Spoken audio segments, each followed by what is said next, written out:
2:14. Sulat din po ito ni Apostol Pablo. Ang sabi po dito, at hindi si Adan ang nadaya, kundi si Eva ang nadaya at lumabag sa utos ng Diyos. Yan po ang sagot natin sa banal na kasulatan. Kaya maaaring hindi ka nagbabasa. Kaya kaibigan, magbasa-basa pag may time. Maka yung pagsagot mo at pagtutol mo sa mga aral at turo ni Kristo, maka ikaw pa ang lumalabag sa mga aral at turo ng ating Panginoong Hesukristo. Kasi yung sinasabi mo, tama yan, na kami magkaisa ang aming kaisipan. Dahil nalaman naman namin sa banal na kasulatan na ang unang nagkasala ay si Eva. Pero ayaw mo yatang maniwala. Kasi hindi... Yun. Sinabi niya dyan. Si Eva yung unang nagkasala. Tinanya natin sa Genesis 2:15.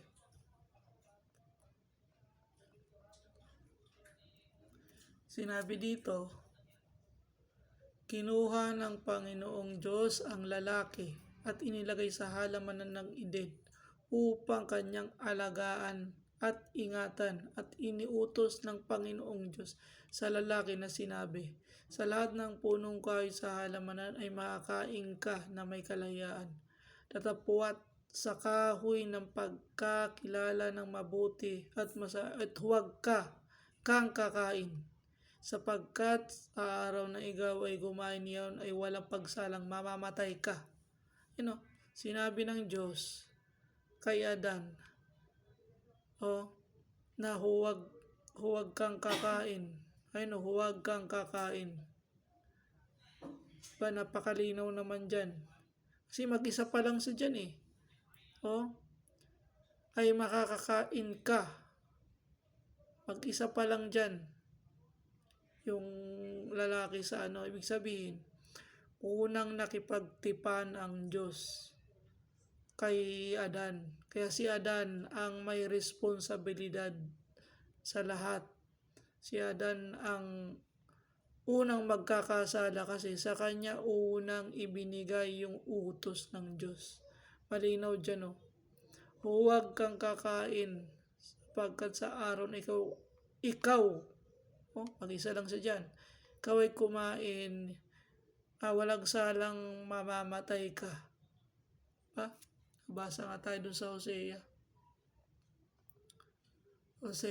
6:7. Ngunit sila gaya ni Adan, ay sumalangsang sa tipan. Doon nagsigawa silang may paglililaban sa akin. Si Adan ay sumalangsang sa tipan. Kasi sa kanya inihabilin ng Diyos yung utos. Siya yung unang inutusan ng Diyos na huwag kakain ng punong kahoy ng pagkakilala at masama. Kasi doon sa unang Timoteo 2:15, although si Eva yung nadaya,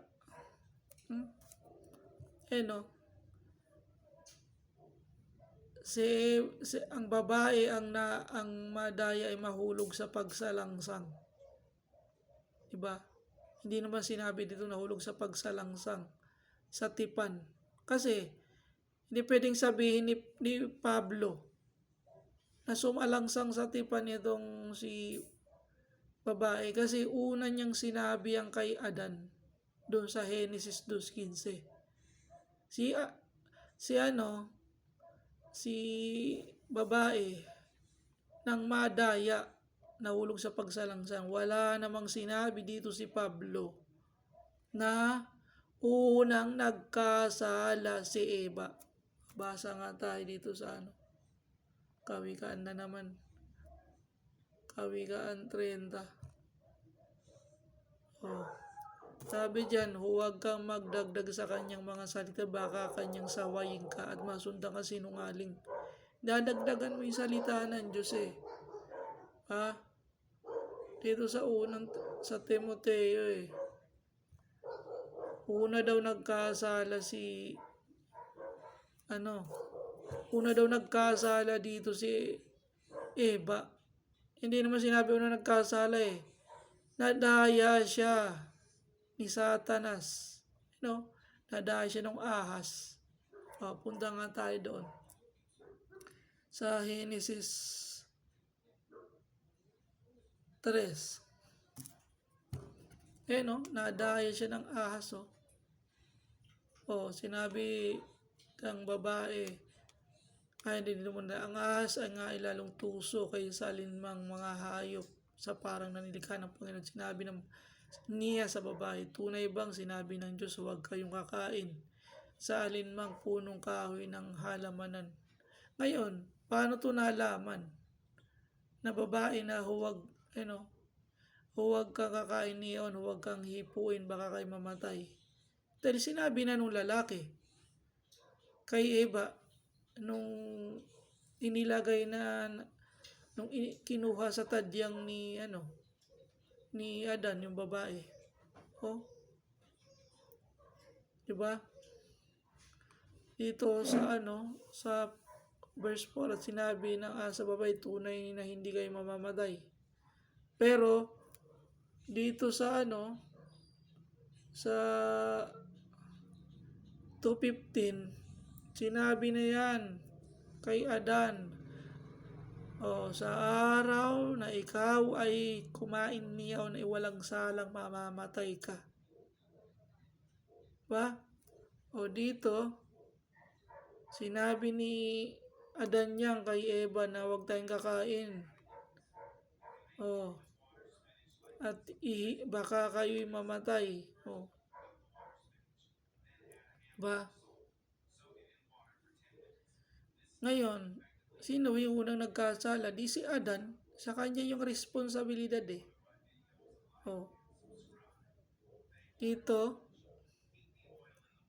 at nang makita ng babae ng bunga ang punong kahoy, ay mabuting kanin, ay kalugod-lugod sa mata, at kahoy na mananasa upang magpapantas sa tao, ay pumitas. Pumitas siya ng bunga niyaon at kinain. At binigyan din niya ang kanyang asawang kasama niya. Kasama magkatabi lang sila eh. At ito'y kumain. Alam naman ni Adan na may tipan ng Diyos sa kanya na huwag kakain. Hindi dapat sinabi niya, hindi ako kakain niyon. So lalabas sana si Eva yung unang nagkasala. Pero nung kumain na si Adan yung unang nagkasala. Bakit? Ang Diyos yung unang nakipagtipan. Ang Diyos yung unang nakipagtipan kay Adan. Kasi dito sa Timoteo, nilagyan niya ng maraming version eh.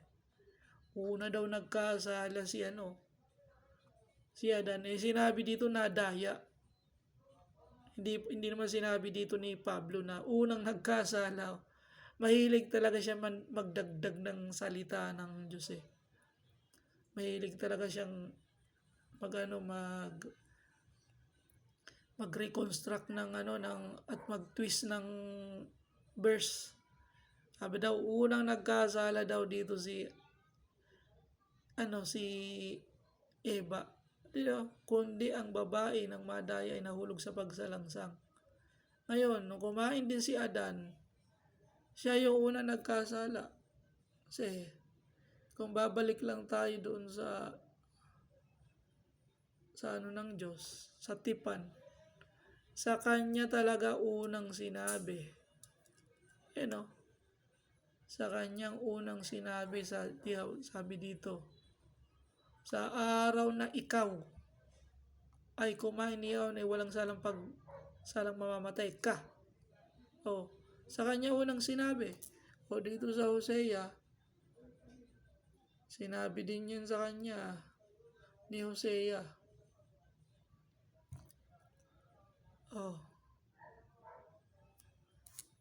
Ngunit yung sila dyan, sila yung Israel, sila gaya ni Adan. O, sila, Israel, gaya ni Adan ay sumalangsang sa tipan. O, yung si Israel, sumalangsang din sa tipan. O, gaya ni Adan ay sumalangsang sa tipan. Ba? Malinaw dyan sinabi ni Hosea. Yeah. Sumalangsang sa tipan, gaya ni Adan. Diba? Inihalin tulad yung Israel, gaya daw ni Adan, na sumalangsang sa tipan. O, di si Adan ang unang nagkasala. Yan ang malinaw sa Biblia. Hindi yan matututulan ni Mr. Owen.